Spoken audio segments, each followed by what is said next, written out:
You're going to have to ask yourself a couple of questions by the end of the program. Why would our schools leave all of this history out? I mean, this is some of the greatest American story that you've ever heard. Now, I want to show you a painting of the Battle of Bunker Hill. Here's the Battle of Bunker Hill. Bunch of white guys, right? Unless you know where to look. Right here. That's Peter Salem. He was actually the hero of the battle. It doesn't look like he's a hero there. He looks like he's cowering behind the white guy with a sword. He was the hero of the battle. And he saved scores of American lives that day. Why don't we know this? Look here. African American. Helping row the boat across. You know what his name was? Prince Whipple. He fought alongside Washington during the Revolution. Take a look at this one. This painting of, this is the Marquis de Lafayette. If you look at this, you just think, oh yeah, and then he made his slave dress up like I don't know what. But that's what you would think, right? This guy is incredibly important. This guy may have won the Revolutionary War. James Armistead was his name. How did he win the Revolutionary War? Double spy. I'm going to let David tell the story here in a minute, but basically the Brits thought that he was spying for them, but he was spying for General Washington. He'd give the Brits bad intel and reveal the good critical information to General Washington.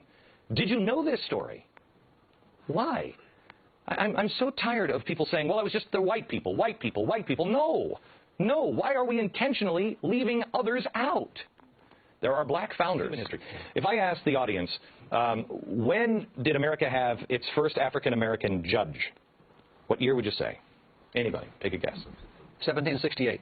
Wentworth Cheswell, New Hampshire, elected to office in New Hampshire. He was reelected for the next 49 years, held 8 different political positions. Really cool story about him is we all know that Paul Revere made his midnight ride.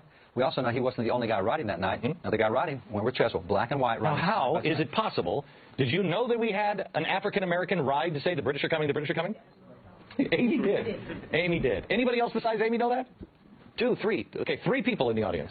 This guy right here, this is Lemuel Haynes. Lemuel Haynes is a soldier in the American Revolution. He's a black preacher. He's the first black preacher ordained in America that was a pastor of a white congregation in Vermont, Massachusetts, New York, several places. A black professor in black a white, that's right, in a white church. Yeah, black minister. Black minister in a white church in 4 different states. He was ordained in the Congregationalist denomination in 1785. He's the first black to receive a master's degree in America. He got that in 1804 from Middlebury College. So Lemuel Haynes, every year on Washington's birthday, he preached a special sermon about George Washington, his commander-in-chief, in all of his churches where he was. So we don't hear about Lemuel Haynes. This is Benjamin Banneker. I think he's the most brilliant scientist in American history. This guy, unbelievable what he did. He's the guy more so than Franklin? I would put Franklin and Banneker almost equal. Now, Franklin did a lot of inventions.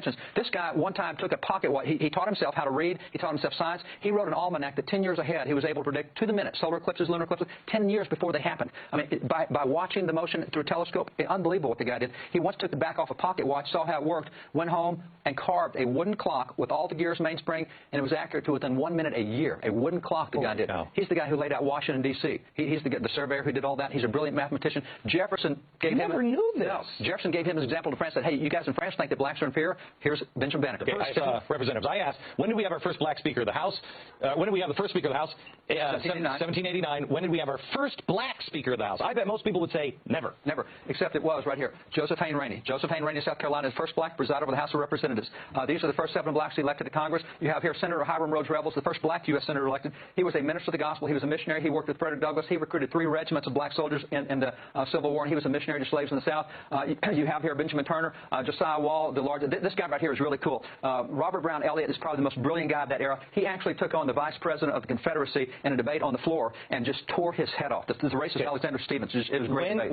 When did we turn? Were these guys proud Americans, or did they say this is the epitome of what we were just talking about. These were individual guys. Half of these guys taught themselves to read. Half of these guys were slaves, and 5 years later they're sitting in Congress. And as slaves, it was a capital offense to learn to read. So these guys in 5 years, and I'll guarantee you read their speeches and records of Congress, you better have a dictionary and thesaurus in both hands because you want to understand the language they use. It is so brilliant what these guys did.